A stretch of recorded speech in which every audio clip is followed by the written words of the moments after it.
Together, growing in faith, changing communities.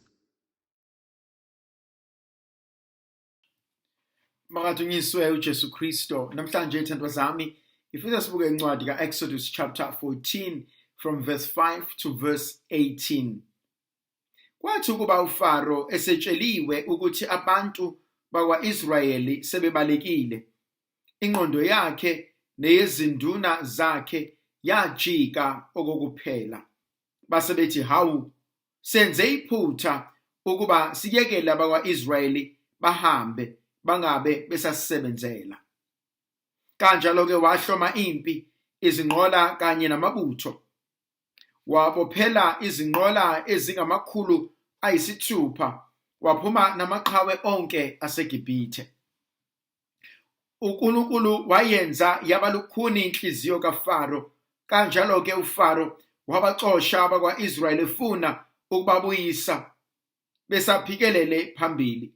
Impi yonke yamaGibhithe, amahashi nezinqola zonke nabagibeli bazo yabaxosha baze babafica besamile ngasolwandle.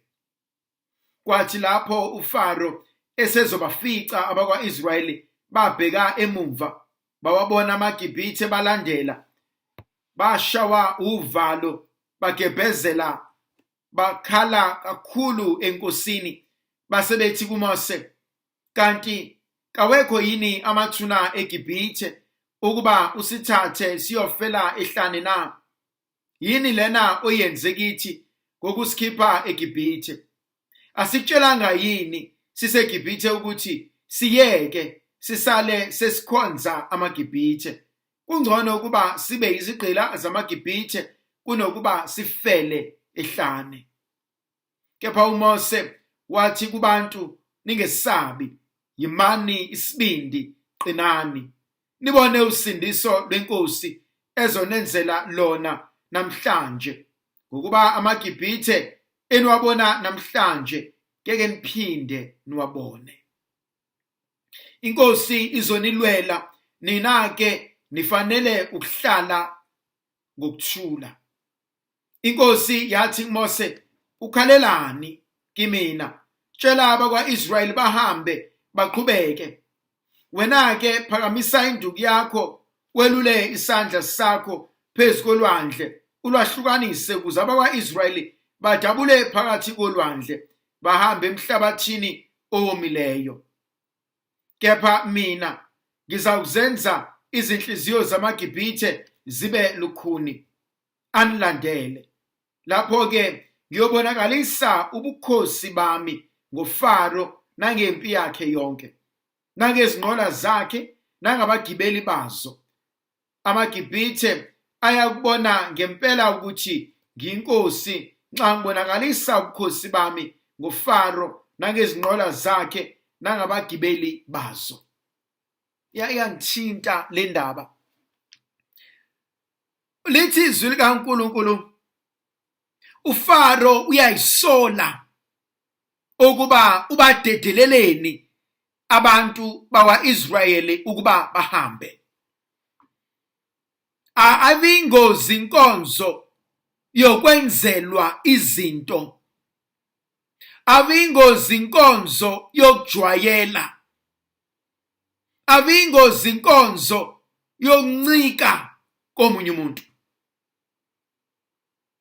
Akube kubuhlungu ukuhlala ungasakwazi ukuzenzela izinto. Ungasakwazi ukuzimela. Ungasakwazi ukuziphakamisa. Sewuhlezi noma ungasafuni. Baningi abantu abahlele ezintweni abangasayifuni, kodwa bahlalele ukuthi abazi mabesuka bazoyaphi. Baningi abantu abahlekayo noma ngasahlekisi ngoba bancengile. Baningi abantu ababekezela nezinto engadinge kubekezelwa. uFaro uyababuka sebehambile ebese isola ukuthi ngibadedeleleni bahamba. Lento kumina inzima ngoba ngokusuka kwenhliziyo engaphandle nobuvila nokufuna uhlezi wancika komunye umuntu ugcina usungena engozini obungayiqaphela.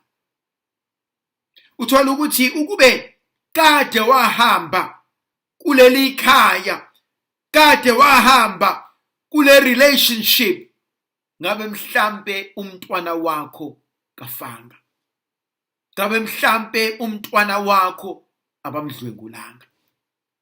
Kodwa into esishayile, asifunanga ukusheshe sisuke.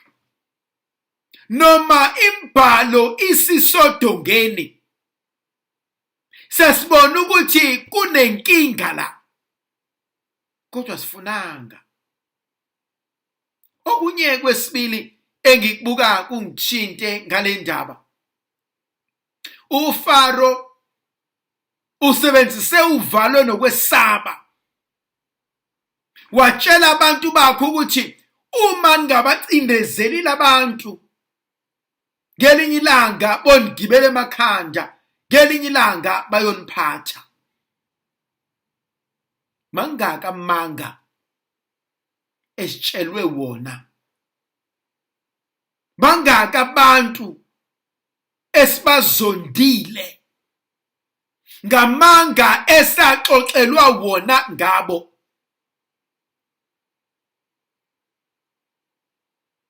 Bangaki kuthina abaxabane nabantu salimala salimazana singena indaba engafuni thina, silwa izimpi esingazazi.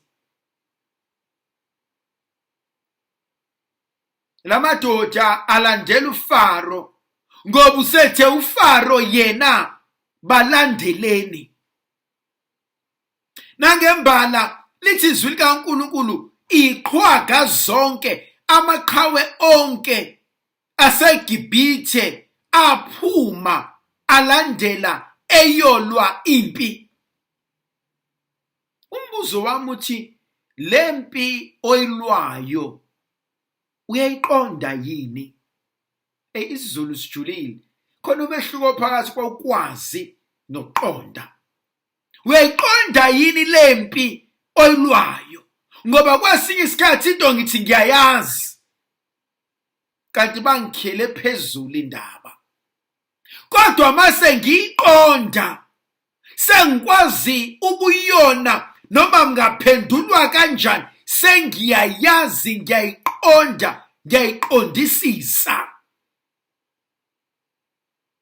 Lezimpi esizilwayo okuthi ngelinye ilanga kuyoba izona eziyobulala abantwana bethu noma thina uqobo lwethu.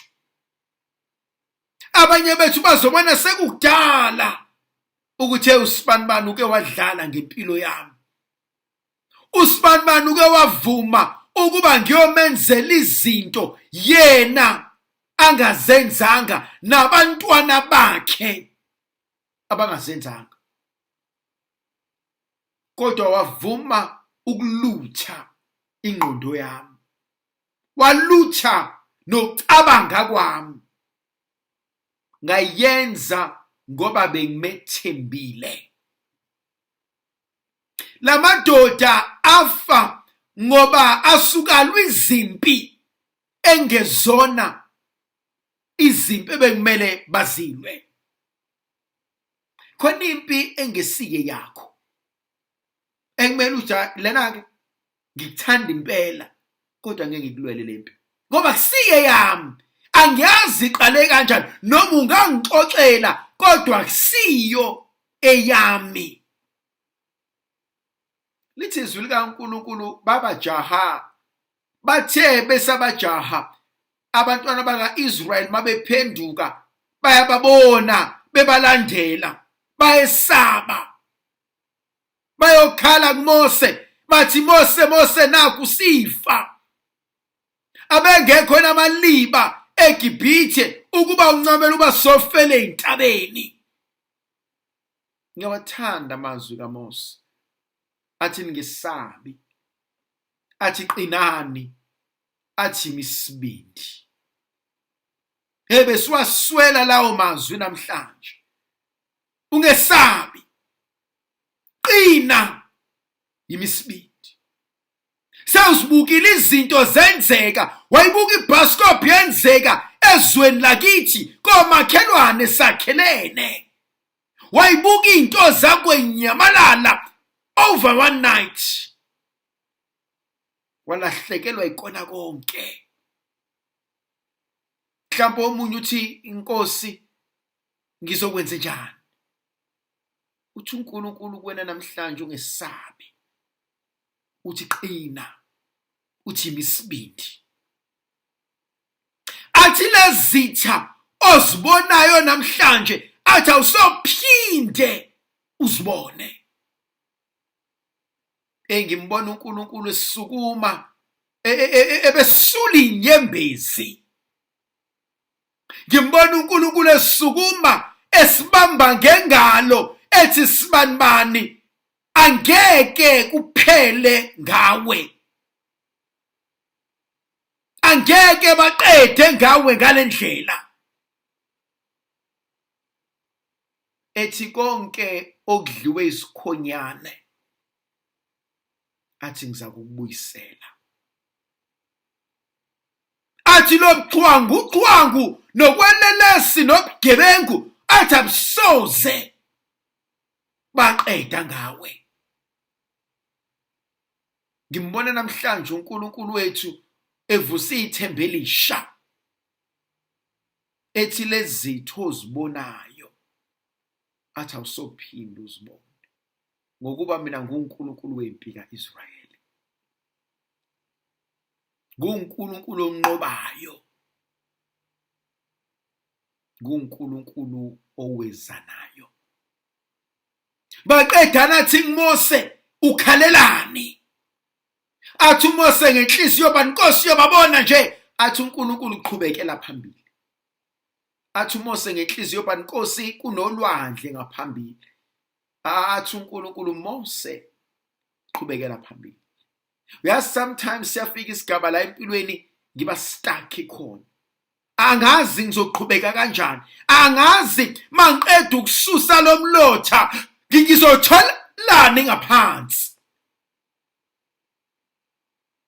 Ngoba konke la ngiyakhona bayangilahla bangiphindisela emuva. Bathi akukho abazongenzela kona. Kodwa uthi uNkulunkulu uqhubekela phambili. Maqedane iwundlu lithi kuMose phakamisa induku. Akuphakamisa induku phe kwalolu lwandle oliphe kwakho. Akuphakamisa induku phe kwalezi inkinga obhekene nazo. Phelelo umsebenzi. Awunama bantwana basebenzi. Nobukuthembile bakwemukile kona. Ukuthi uNkulunkulu akuphakamisa induku phe kolwandle obhekene nalo. Umuntu nomuntu nolwandle lwakhe.